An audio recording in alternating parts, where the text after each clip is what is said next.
津軽平野のシンボル、岩木山。標高1625メートル。青森県では最も高い山で、その形が似ていることから津軽富士とも称されます。津軽出身の作家太宰治の小説「津軽」では、滴るほど真っ青で富士山よりもっと女らしく、十二一重の裾をイチョウの葉を逆さに立てたようにパラリと開いて、左右の金星も正しく静かに青空に浮かんでいる。決して高い山ではないが、けれどもなかなか透き通るくらいに先見たる美女ではあるとも表現されています。津軽富士見湖は正式名称を回り関大溜池。周囲は約11キロ、日本最大級のため池です。江戸時代の万治3年、弘前藩4代目藩主信正が神殿開発のために堤防を築き、用水地にしたと言われています。湖面に津軽富士、岩木山を写すことから津軽富士見湖とも呼ばれます。鶴の前橋は岩木山の雄大な山影を湖面に美しく映す津軽富士見湖の両側をつなぐ橋で、平成6年に架けられました。全長約300メートル、幅3メートル。橋脚には樹齢150年以上の青森檜約700本を使用し、日本古来の建築技法を用いた日本一長い木造の三連太鼓橋です。低く優しいアーチはつがいの鶴の舞をモチーフにしており、晴れた日にはまるで2羽の鶴が湖面を舞っているように見え、鶴と国際交流の里、鶴田町のシンボルとして多くの人々に愛されています。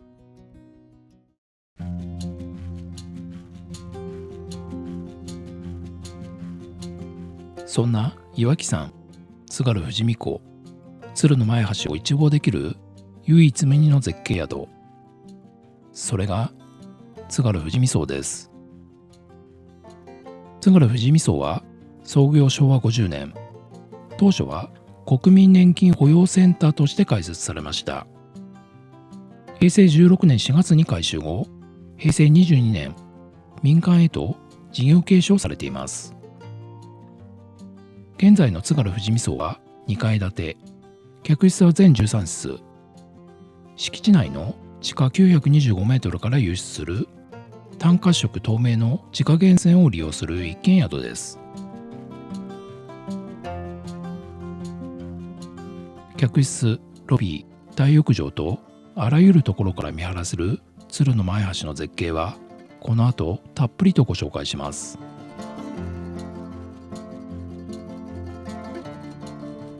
周囲に遅咲きの桜が残るエントランスから館内に入ってみましょう。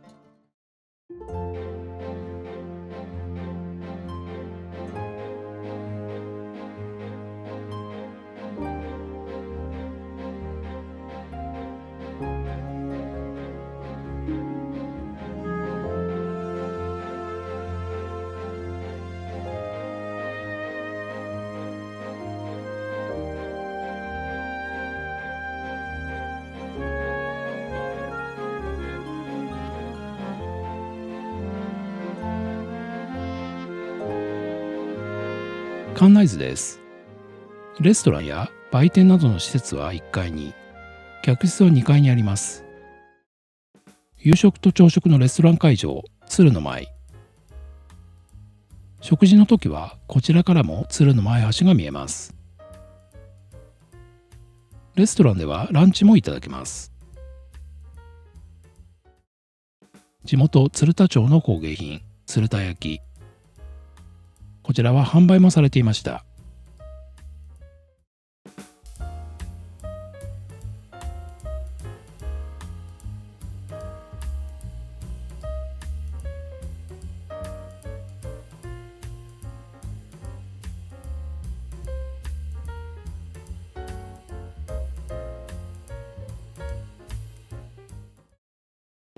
こちらはフロント。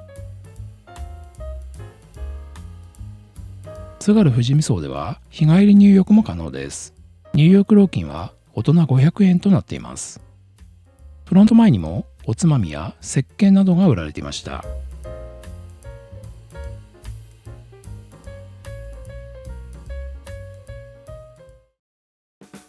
こちらの階段から客室のある2階へ行ってみましょう。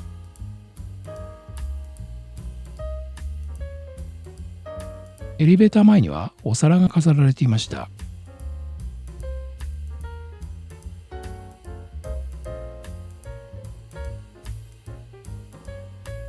浴衣と帯が廊下にありました。フロントでチェックインです。食事の時間やお風呂の説明をしてもらいました。夕食は5時半、6時、6時半から、朝食は7時半から9時のフリータイムでした。今回の宿泊費は最後に公開します。では、お部屋レビューです。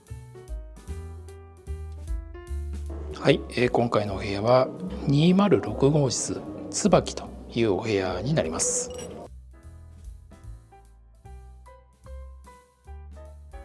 まず入ったところは手前側が板の間で、奥の方に和室がありますけども、まずはね奥まで行ってみたいと思います。こちらの津軽富士見荘はなんといってもお部屋からの景色が素晴らしいんですけども、窓を開けるとこんな景色が見えます。まず目の前に見えるのが鶴の舞橋という橋になります。そしてさらに奥には津軽富士と言われる岩木山が見えていて、もうこの景色は本当絶景ですよね。ちょっとうっとりしちゃうようなそんな感じの景色になっています。今はねゴールデンウィークで、ちょっと新緑が出てきてるようなそれぐらいの時期なんですけども、桜がちょうど終わったぐらいの時期ということで、そこはちょっとね残念ですけども、それでもねだんだんと緑が出てくるような非常にいい時期の鶴の舞橋と津軽富士が見えています。そして窓はねこんな感じで真ん中に柱があって、左右2つに分かれてまして、こちら側からもほぼ同様の景色が見えるようなそんな感じになっています。さあ窓側から改めてお部屋を見ますとこんな感じになってまして、今ねお布団が4つこちらに、もうすでにね用意されてまして、こちらにはね板の間の広縁があって、テーブルとチェアが用意されてますね。お部屋の中央にはテーブルと座椅子があって、お茶菓子は青森ねぶたというお菓子と、それから緑茶のティーバッグがありました。こちらにはポットとお茶の茶碗がありますね。テレビは小さめのテレビになってまして、下には金庫がありました。こちらのテレビのスペースはね、床の間のようなそんな感じのスペースになっています。こちらがクローゼットで、下にはフェイスタオルとバスタオルが用意されています。その下には羽織がありますね。浴衣はお部屋になくて廊下に用意されてますので、そちらから選んで持ってくるということになっています。どうでしょうか。すごいよねこれ。鶴の舞橋。鶴の舞橋の絵が描いて、絵がね描いてあって、あと鶴の絵もそう鶴もいるの。ねすごいおしゃれです。すごい徹底的に鶴の舞で鶴にこだわっておりますね。ここのお宿。そしてこちらが洗面ですけども、洗面はねシンプルな感じの洗面になってまして、こちらには女性用と男性用の化粧品も用意されてますね。あとはひげ剃りや櫛なんかのアメニティと歯ブラシですね。ドライヤーも用意されています。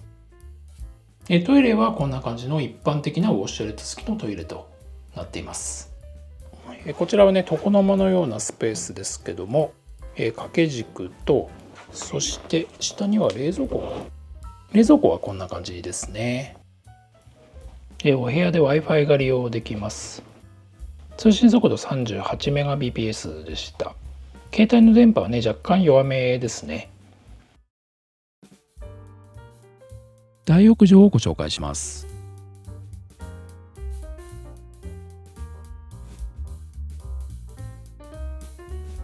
まずは女湯からご紹介します。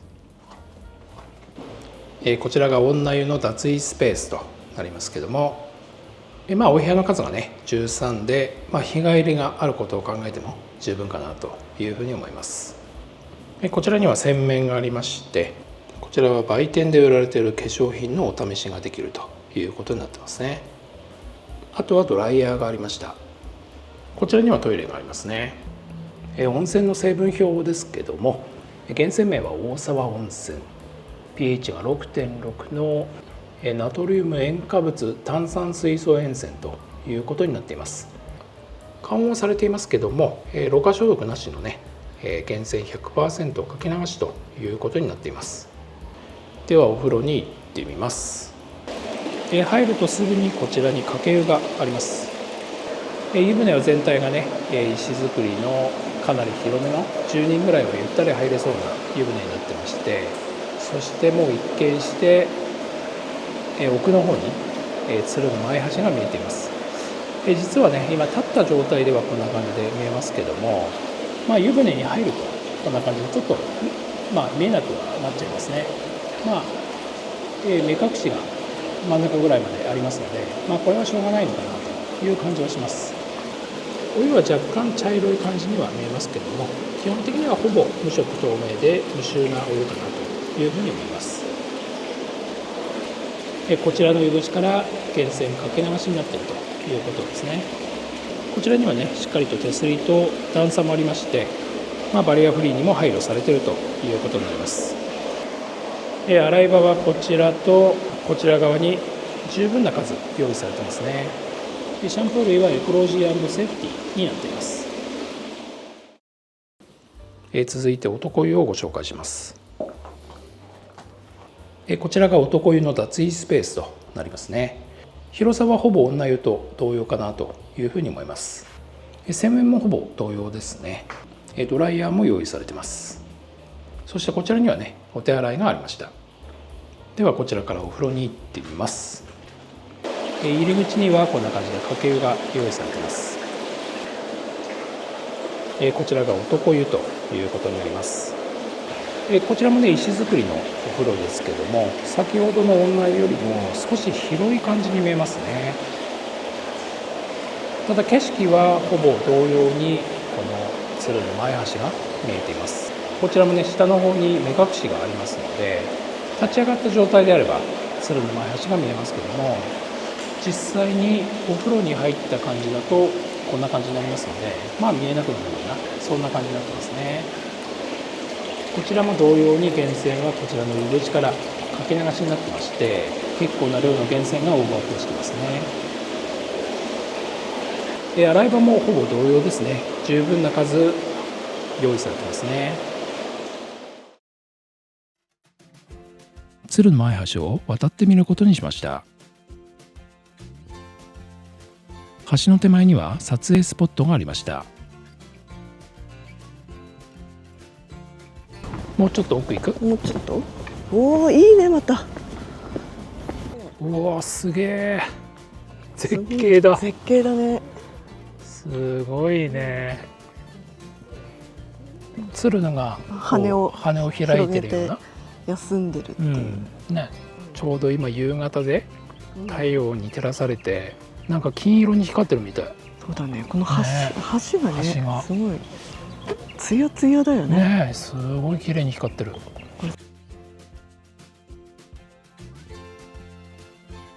ここに宿があるのがすごいよね。目の前に宿があるの、ここ一軒だけだからね。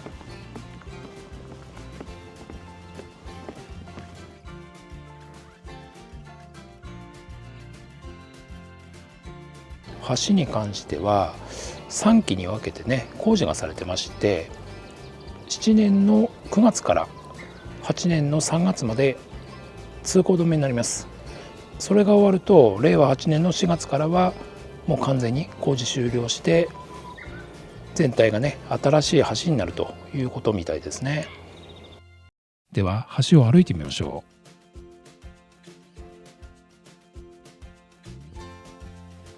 おー、いい景色だね。いい景色。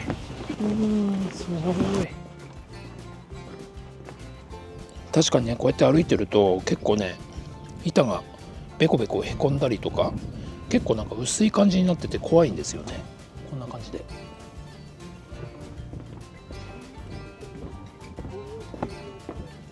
宿が本当目の前に見そう、えてるね。富士見荘がねここに見えてて、なるほど、新しくなってるんだねこれね。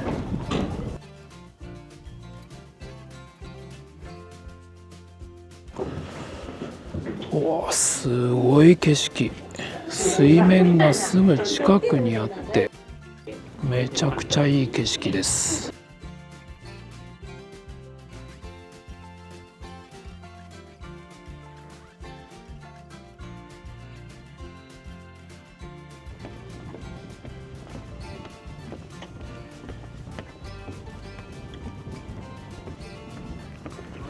やっぱすごい綺麗だね、木が。こっちは新しい津軽富士が見えてますよ。すごいすごい桜散っちゃってるね。ね。桜がね、本当はここね、うん、桜がずらーっと並んでるはずなんだけどそ散っちゃったね。う。あと1週間早ければって言ってた。ああ、そうなんだ。うん、これでそっち側まで行けるわけだ。うんうんうん。なんか建物が見えるね。対岸には鶴の前橋観光施設ここにもあるじゃがありました。飲食施設やお土産などが売られています。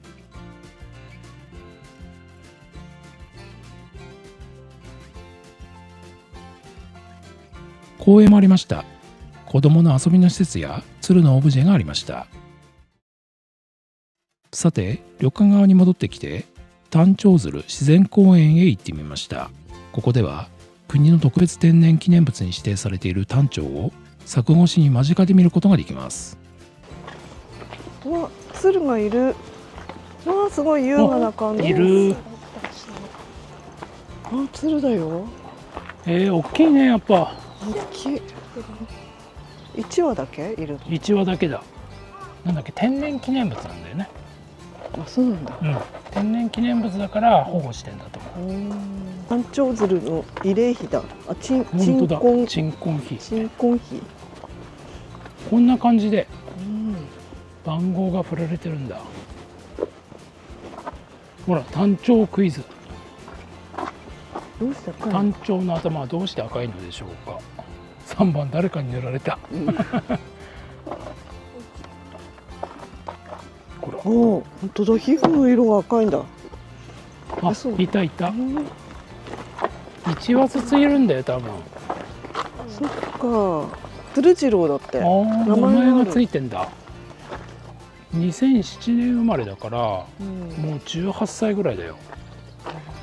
寿命長いね。全部鶴つけてんのかな。鶴見だって。鶴見。これと頭に変化があります。どうなるでしょう。大きくあれじゃないモンハンなるのデビル大きくなるのかな。大きくなるんだ、興奮すると。2020年だって。若いんじゃない一番。タンちゃん、タンちゃんだって。ちょっとちっちゃいね。タンちゃん。全然無視。1階のレストラン鶴の前で夕食です。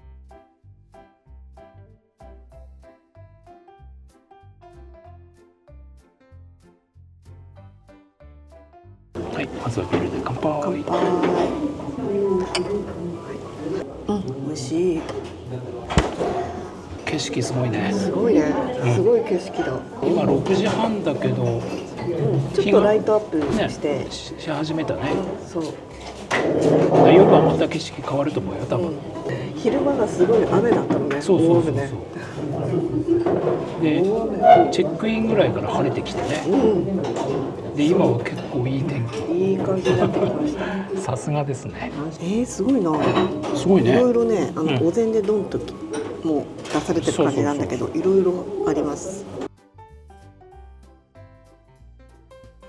これはね、今回はスタンダードプラン。茶碗蒸しがありました。お蕎麦もある。お蕎麦もついてる。そう、お蕎麦ね。天ぷらもありますよ。ね、天ぷらも最初からついてた。天ぷらもあります。そしてデザートもついております。ホタルイカとアスパラのちょっとしたこう和え物っぽい感じの、そう最高よ。もうこのね橋を見ながら食事ができるの、ね、できるの最高だね。うん。すき焼きもできてるね。うん、できてますね。ちょっとではいただきます。何からいく？何がいいかね。高いうちの天ぷらちょっと絞ってレモンを絞ってそうですね。塩を振るわけだ。何があるんだろう。これなんか山菜っぽくない？そうだね。タラの芽じゃない？タラの芽だと思う。小麦だと思う。さあ食べてみよう。せーの。タラの芽だと思う。タラの芽だ。うん。美味しいね。食べたかったタラの芽の天ぷら。ね、今年初じゃない？うん。ね。美味しい。おいしい。これはなんとワカサギじゃないですかね。ワカサギだね。小餅ですよ。そうだね。うん。美味しい。ちょっと待ってこれさ。これなんか郷土料理だよね。寿司粉。これ日本酒と合いそう。ね、合いそう。うん、合いそう。ちょっと次の日本酒のために。アワビ？アワビじゃない。なんだろう。貝の中に入ってますよ。なんか酢の物だね。アワビじゃないこれ。すっごい薄くスライスしてんの。コリコリしてる。アワビって硬いから薄くスライスしないと食べれない。アワビだ。アワビだよね。すごいアワビですよ。アワビ。お蕎麦行こうかな。うん。お蕎麦です。お蕎麦。あ、美味しい。冷たいお蕎麦。これなめこ。うん。茹で加減ちょうどいいです。うん。このお皿に乗っているこれはつぶ貝じゃございません。ちょっとつぶ貝行ってみたいと思います。お、すごい。これすごいです。すごいです。これを目をつぶって食べる。美味しい。美味しいでしょう。つぶ貝は。美味しい。大きさもちょうどいいです。味も染みてて。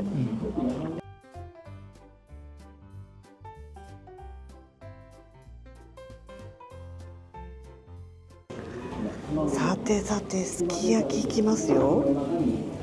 卵をちょっと軽く混ぜちゃう。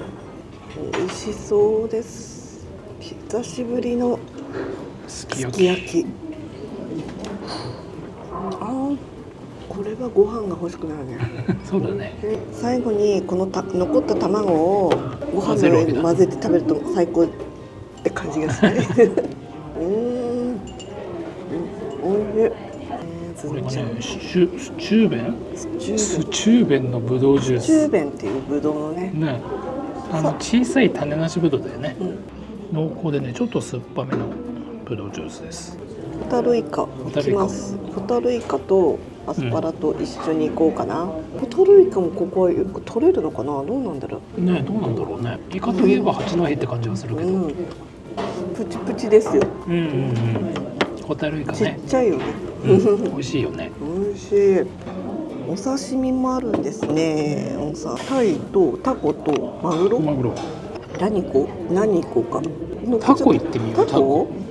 タコとイカはね、顎の弱い私からするとね、噛み切れるかどうかが問題。でも見た目からすると、このタコは軽くボイルしてるっぽいです。いけそうな感じがする。薄いしね。いけそう。これ柔らかいんじゃない？わさびをちょっと多くつけすぎてちょっと乗せて。これは大丈夫。おいしい。ではタイを。タイもね、透き通ってて薄く切ってくれてる。これはいいね。食べやすそう。食べやすいね。やっぱタイはちょっとこう甘みがあって美味しいね。美味しいね。本当にライトアップ綺麗になってきたよ。最高ですよ。これは寿司粉。米が入ってる。本当おつまみみたいな感じで、これもうオンリーで食べるそうですよ。私ご飯に乗っけて食べれるのかなと思ったけど。これ梅つけてんだよね。多分ね。梅とご飯でこうつけた感じ。こっちが日本酒の鶴の恩返し。梅サワー。鶴の恩返しですよ、ね、鶴田町ですからね。ね、限定というかね。そうそうそう。これいただきます。ああ、いいなあ。ちょっとフルーティーな感じだけど、すごく辛口ってわけでもなくて、でも甘口ってわけでもないな、中辛ぐらい。あ、美味しい。これとすじこをいただきます。これ取っといたんだよね。そう、取っといたの。これのために。これのために。日本酒のためにね。日本酒と合わせたくて。まあいいね。合いそう？日本酒と。合う。あ、合うね。すじこともうこの日本酒でフィニッシュしていいかなって感じ。さてさて、茶碗蒸しです。結構な量が入ってる茶碗蒸し。大きい。甘めの茶碗蒸し。本当だ。うん。甘いよね。きたー。来た？来た？来た。本当に？最近見てなかったあいつがいた。あいつがいた。いなかった。あいつかと思ったら栗だった。そう、栗だよこれ。大きい栗だった。そう。金なんじゃないよこれ。やっぱいないの？あいつはいないの？最近いないね。最近いないね。銀杏。ちょっと悲しいんだけど、銀杏人気ないのかな？ね、そうかもね。美味しいけど、でも茶碗蒸しは美味しいです。美味しいね。うん。ちょい甘口の。うん。これぐらいの甘口でも美味しいね、茶碗蒸しって。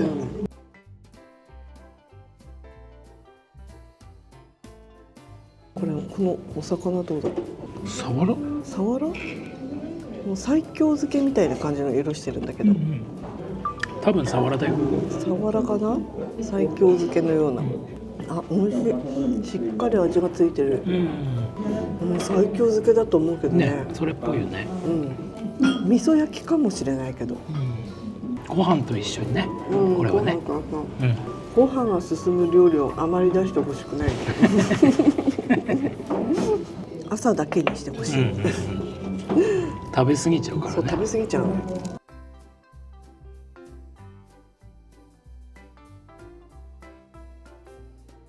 美味しくいただきました。ね、すごいね。もうお腹パンパンだね。食べ過ぎ。ではお茶をいただいて。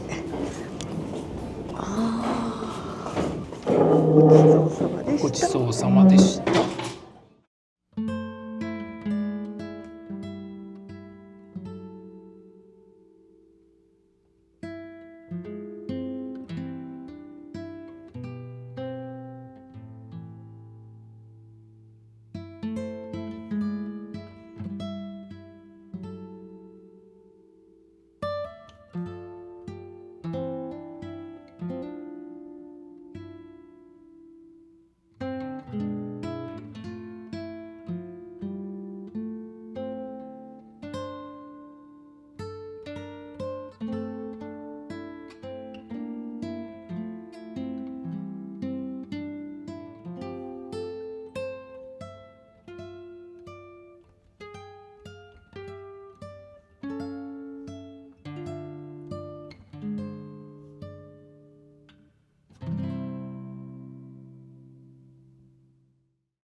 朝の鶴の前橋と津軽富士ですね。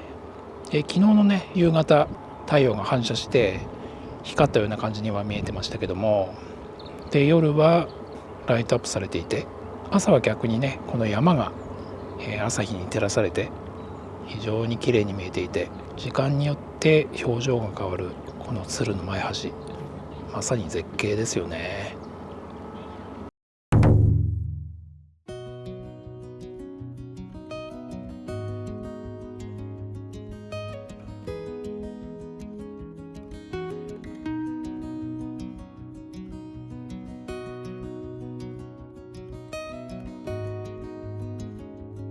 今日も晴れてよかったです。よかったね。この景色を見ながら食べれるのは嬉しいね。そうですね。乾杯。乾杯。さすがにもったいなくて一気飲みはちょっと、そうだね。控えときましょう。美味しい。おかわりできるでしょ。あそこにあるからね。いいよね。シンプルな朝食だけど、見て見て見て、ホタテとかイカのお刺身がついてます。ね、お刺身あるんだ。さあいただきましょう。さあお刺身、ホタテいっちゃう。ホタテおいしい。柔らかいですよ。貝柱も噛み切れる。なんか青森って感じだね。そうだね。長芋もあります。長芋もね、青森の名産だよね。やっぱり太陽の女神かもしれない。そうだね。毎回晴れるよね。昨日は夜雨降ってたんだけど。土砂降りだったんだよね。土砂降りだったけど、朝になったら晴れてきたよ。ね、これは昆布か。昆布巻きね。ご飯も美味しい。煮物ですか。すごいしみしみ。ごぼごぼいっております。これは豆乳かな。ね、豆乳っぽいよね。豆乳の湯豆腐っぽい。お鍋だね、ちょっとした。そう。取れない。取れません。ちょっと待って。よいしょ。おーいった。すごい熱々だ。ね、熱々。味噌汁もこれの他についてるからね。あ、そうだね。味噌汁がついてるから、これは鍋だね。鍋なんだよ。はい、こんな感じで取ってみました。あ、美味しい豆乳鍋だ。鶏の出汁が出てる。いいね、熱々いただけるのは。美味しい。あったかい。長芋醤油かけたそのまんま。ネバネバだね。食感がいいよね。ね、そう。このね細く切ってるのがね、すごくいいの。シャキシャキっとしてて。とろろに近い感じだね。ちょっとね。はい。味噌汁。そう。しじみだよ。ああ、これはね、お酒を飲んだ次の日は最高ですよ。このしじみの。効くっていうもんね、肝臓にね。しじみ汁は。そう。これで肝臓ゼロ負担。ゼロ負担。ゼロカロリーじゃなくて。ゼロ負担。